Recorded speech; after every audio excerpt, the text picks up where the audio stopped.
Today we're shaking things up a bit because I want to recommend a fresh perspective on a topic that has been running rampant throughout the internet and definitely the small business world. So, as small business owners, we often say shop small or support small businesses. It's all an encouragement for you to show support towards the businesses that might not have the same opportunities or platform that potentially other companies have. But there was a recent common saying, I guess you could say, going around saying support small businesses like you support big box stores. Now, at first when I heard it, I was thinking, okay, yeah, we should do that. But then I got to thinking a little bit more about it. What if I told you that maybe we could approach this idea or line of thinking a little bit differently? What if you didn't need to compete head to head with the big names? And what if there was some common ground in between? Is it possible that maybe I don't want you to support my small business like you support those big corporations? Today, we're going to explore why sometimes maybe we don't need to be compared to the giants of retail. And we'll talk about the reasons behind it and discuss why it's perfectly okay for consumers to support both. But before we dive into this, let me share some personal insights. You see, I'm not just a small business owner. I'm also a consumer who values quality and convenience. So I've experienced both sides of the coin and have some thoughts to share. I'm sure you can relate to that. So get ready for this episode because we're going to explore the world of small businesses, but also big box stores and the new mindset I recommend you embracing that may give you a little bit more peace and clarity going forward in your business. We're going to talk about how to leverage an existing product hype, collaborate effectively, and most importantly, how to provide a unique value to our customers. Stay tuned because by the end of this episode, you might just see your small business in a different landscape view, but also big box store and how the both of you can exist together. You're listening to Tear Down the Hustle, the podcast dedicated to transforming how you run your creative online t-shirt business by working smarter, not harder, so you can spend more time with your why, people, and passions that matter most in your life. So throw on your favorite graphic tee and turn up the heat press, because it's time to turn down the hustle. Here's your host, digital marketer, cold brew lover, t-shirt maker, freckled hype girl, and owner of Sunkissed Virtual Assistant, Amy. So on December 31st, Stanley released a pink and red tumbler collection that was going to be available in Target. It is basically $50 for sale. Each tumbler, $50. And everyone was going nuts for these tumblers. They were lining up outside of Target, running in the store. We've all seen the videos of them trying to grab them off the shelves. They were going all out for that. Now, the approach that some small business owners took was that, hey, support small businesses like you're supporting Stanley, and then launch their own initiatives to try to sell these cups, or to try to get in on some of this revenue that these tumblers were driving. And that brings back the original quote that I mentioned, support small businesses like you support big box stores. And so I want to take a different approach. So whenever you saw this happening, I want to suggest a different avenue to take other than grabbing tumblers and trying to sell them, since you saw that others were interested in tumblers. The first thing I recommend is looking at leveraging the existing hype. So Stanley has already spent, I would imagine, millions of dollars on ad spend or getting affiliates, getting a deal with Target, working with Starbucks. They even have products that are now part of Magnolia's collection, Hearth and Hand, on Target's website. Like, they have done the legwork. Now, I don't know what your small business team looks like, but personally, I don't have that amount of money to spend on marketing and ads and collaborations to that extent. So what if I was able to just use the existing hype that Stanley has already created and kind of ride some of those coattails? So because they've already created a hype, now isn't necessary for you as a small business to create a separate hype around a similar product. So now you're trying to draw the masses from their focus on that product over to now your product. So what if instead you could capitalize on the existing excitement and consumer interest on this product? But again, I'm going to take it a different route. I'm not suggesting you now try to sell tumblers. Again, I recommend you go a different route, but it all starts by recognizing the hype that another big box store is generating and see if there's a way that you could complement that hype, which moves into the next point is to identify collaborative opportunities. So you can collaborate with the hype generated by these big box stores. So for instance, let's say you know your audience is already dead set on buying this tumbler, even if maybe they're not going to buy this exact one, you know they do have an interest in large tumblers, whether it's Stanley or a different product they desire to have. Maybe you recognize that, and then you can create a complementary product to that cup. So again, instead of trying to sell that cup or something similar, like, hey, don't buy that cup from China, buy this cup from China instead, what if you could accept that they are going to buy this cup, but how can you make their experience even better? Also, with collaborative opportunities, there's a potential that you could be making money from Stanley sales, even if they're not shopping with you. What do I mean by that? Stanley has their own affiliate program.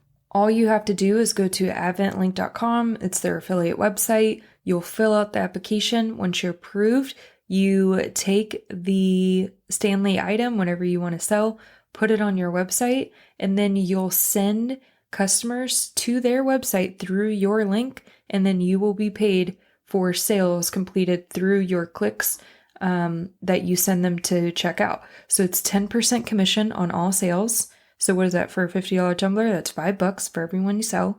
And a first-term purchaser commissions start at 15% as well, saved on their first purchase. The cookie, so once somebody clicks your link, it stays live for 30 days. And they also give you an affiliate toolkit where it comes with banners and things you can post so you don't have to create your own. So again, it's possible to collaborate with big box stores that maybe don't even know you, but you can take advantage of this hype. You can make money from that instead of trying to compete with their product. You can just join their team to an extent by being an affiliate and make money from it, especially if you're seeing that your audience is loving these products. So how about you can support my small business while also shopping your favorite cup by shopping through my link. So that's kind of a different twist than guilt tripping them if they want to buy this product. And what if Stanley brought customers back to you or new customers? What if your post with their cup matching that graphic tee, which I'm kind of getting ahead of myself here, but what if you made a post like that and then they reshared your post with your business's brand labeled, heat pressed into the back of the shirt in the picture, and now you have a whole slew of customers coming back to you. That's how quickly the internet can switch for you, as we all know on social media, and next thing you know, they're sending customers back to you. So again, collaborative opportunities all around. Sure sounds like a lot more opportunity to me than sitting on the sidelines and just wishing I was Stanley. Okay, moving on to number 3, I recommend you also think about creating a unique value. So we already talked about if you know that your customers are already going to be shopping this product, let's go ahead and create some fun bundles that will make this product even more fun for them or enjoyable. So let's say the Stanley. Okay, so you got a cup, comes with a straw, but that straw does not have a covering. So do you have something you could offer like a straw topper and then tell them how it'll keep dust out, or that viral photo of a spider in their straw? So solve that problem for them. Oh yeah, I probably need that.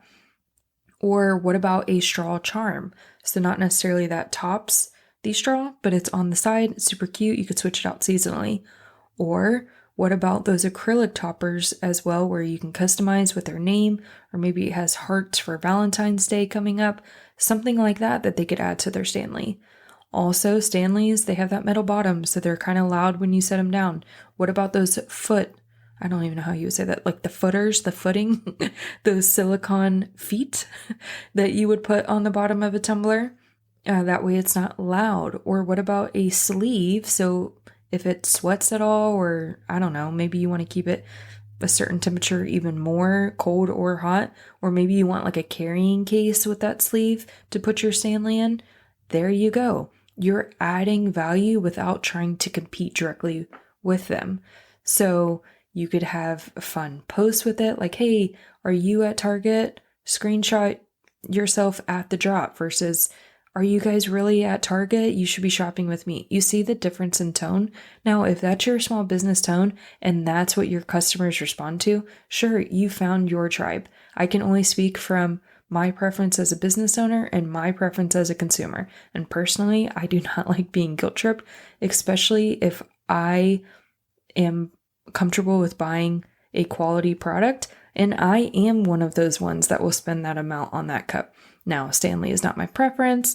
I prefer Hydro Jug.